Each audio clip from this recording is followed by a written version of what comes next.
portfolio paramedic for about 5 years now. I started off doing a secondment and doing my masters to become a paramedic practitioner, which is an advanced paramedic, and then after COVID I then moved and I've been in general practice for about 2.5 years now.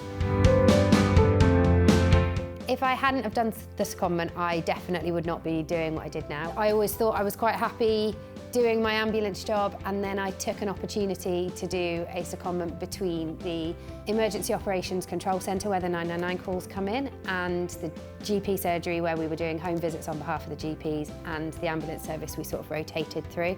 And that came to an end when COVID happened, and then after COVID I then took a job part-time in a GP surgery. And no, I don't think I'd have ever done it if I hadn't have done that secondment, so it was a great opportunity for me. Last year I went back to uni to do my prescribing. I promised I would do no more education after my masters, but I did. Paramedics can now prescribe, which is a huge change in legislation, which is phenomenal for us being able to work in other areas.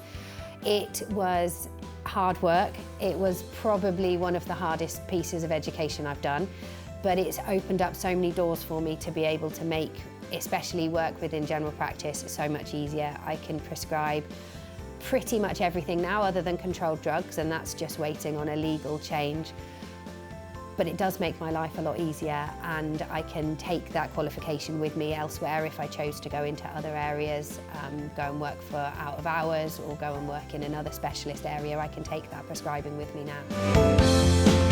I wasn't a prescriber when I joined the GP surgery. We had that conversation between us as it wanting to be something that I wanted to do. It was part of my development plan. I had it funded by the local authority, but that was actually because I already had my masters, and they want to combine it into a pathway, an ACP pathway that's got your prescribing already involved in it.